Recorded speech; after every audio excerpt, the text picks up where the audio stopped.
Hey, it's Chris.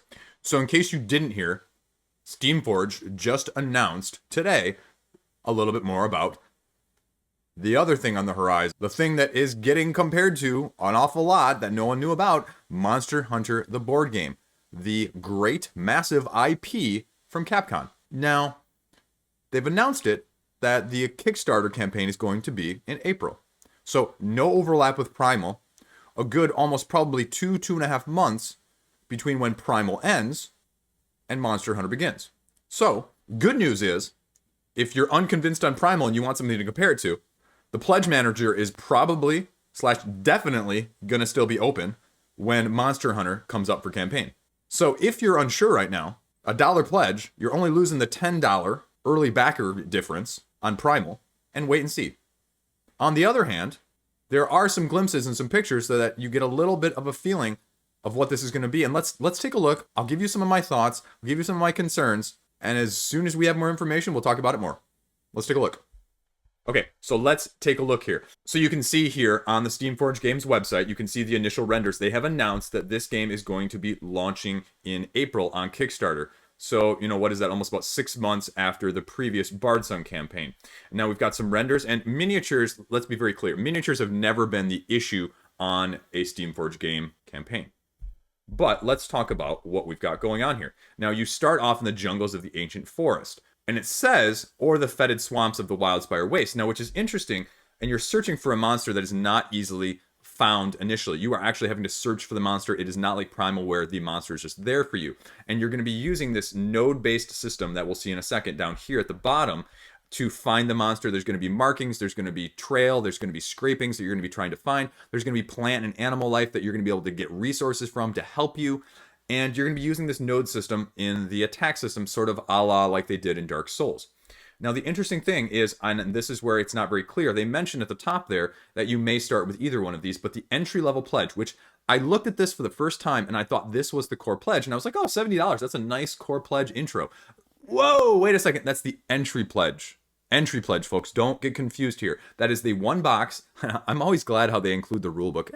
We'll give it to you for $60 for no rulebook. How about that? Are you okay with that? No, but you get the 4 monsters, and they say these are the original 4 monsters that you start off with fighting in the game. The Great Jagras, Anjanath. I don't know which one is which down here, by the way. Tobi Kadachi, and Rathalos. Excuse me if I butchered any of those. And so you're getting more of a true representation of what you got in the video game. So if you're looking for the video game experience, that's what they're trying to recreate. And then you have the core pledge. The core pledge for $140, you're getting 8 miniatures. So I'm assuming you get 4 in each of these then. Actually 9. So it's going to be 4 in the ancient forest and then 5 in the Wildspire Waste. And you're getting a total of 8 hunters. Now, the hunters, they have also made very clear that the hunters are going to be weapon-based hunters. That is what makes them unique and different. There are a total of 12, which you'll see in a second. You get a rule book for each one of these, and plus any unlocks. See, now, here's where the question is, what are these unlocks going to be? Are you going to get additional monsters? Are you going to get additional heroes? And are they going to be self-contained in there? Or are you going to get a whole separate box? The whole Wave 1, Wave 2 thing has not worked out very well for them with the previous Dark Souls and Horizon Zero Dawn issues. Then you have the all-in pledge. Now, I hate seeing the all-in pledge, especially when you announce it like this, because you did that for Bardsung, and Bardsung was not, it was a gameplay all-in pledge, but it was not the all-in pledge because they added additional sculpts, they added, terrain, and so I'm guessing that this is going to be very similar. So I hate sort of that false transparency when they say, here you go, all in. I'm not quite. When you get to the end of the campaign and this is everything, then I'll take your word for it. But this has 5 boxes. You're getting a total of 12 monsters now, 12 hunters. So we'll see how that compares to Primal. Primal, for the all-in for that price, you're already getting, what, like 15, 16? Oh, you're getting more than that. You're getting over 20 now. So, again, different and different. They have large, extra large, extra, extra large, and extra, extra, extra large. So you've got huge miniatures. But, if people are going to bash Primal for having the miniatures that are superfluous, why do you need it to be extra, extra, extra large? Then I feel like I'm just getting charged. This could be, $200 or $175 for all of them if they were all just the same size at like the large or the extra large level. Anyway, so the other thing that they've mentioned with this is a little bit of how you're actually going to be playing and attacking. You have a card deck style system, and you have a card deck style for the monster. The monster reacts, plays a card, and that card dictates what you're allowed to do on your player's turn. For example, a card may have some text, and the example they use here is 3 hunters can attack, but they can only play 2 cards each. And so what you can do is you have this stamina queuing track, apparently, where you can stack cards from the deck, and the more cards you stack to build up your attack, essentially, for the master attack, and you can stack up to 5 of them to do like sort of an ultimate attack, or you can attack beforehand. And I'm assuming there's going to be some sort of mechanism to look for weak points, but they don't really go into that yet either. So we'll see how that actually unfolds and what that actually looks like. It looks sort of like a combination of the gameplay of Horizon Zero Dawn and Dark Souls with the nodal elements and the finding hunting sort of thing, and I'm just not sure.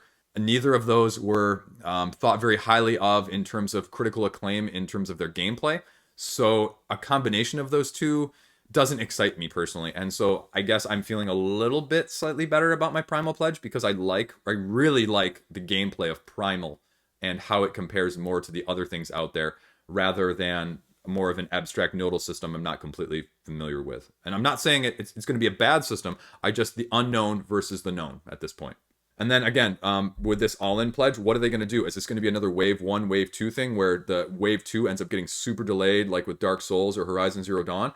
Or are all 5 of these boxes going to be coming out at once? Because these 2 are in the core pledge, and then the other 3 are, you know, what you're going to be paying for additionally another $140. And you can say what you want. The all-in price, I think on Primal, the expansions are something like $30. Here, you're looking at almost $50 for an expansion to get all of them together. You're looking at like $45. So that's a big difference, and I'd hope to see more. And the other question is going to be, when you talk about all these unlocks here at the end, are there going to be a lot of unlocks for these other 3 that aren't just a lot of unlocks for the first 2? Because that's how you're going to drive sales, and that's how you're going to drive the FOMO, and that's my fear as well, is there's going to be a lot of unlocks for the non-core pledge that is only for the all-in pledge. That kind of rubs me the wrong way sometimes. So we'll see. I don't know.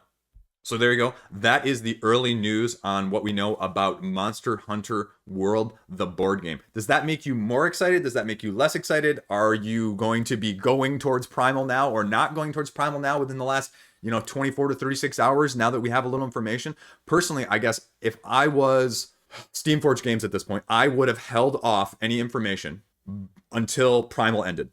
And now I know Primal's Pledge Manager is going to be open, and so there's still going to be that element. But if you have people that were wavering on the edge one way or the other, and they see this, could you unintentionally be driving people that do not like what they see to get Primal, and then to automatically not have the funds or be less likely to get your product when it comes out 2 to 2.5 months later? I don't know. But I think that's a thought. So it's a very interesting timing towards the end of Primal. Or are you trying to get enough people hyped by this little bit of information so that they cancel their Primal? I don't know.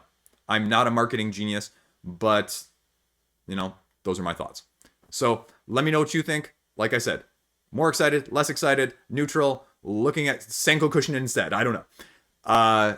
Thanks for watching. Thanks for watching my ramblings. If you like this, I'm going to have more stuff like it coming out as soon as we get more information in these types of games. I love talking about this stuff. So shoot me a sub if you care. As always, stay classy out there.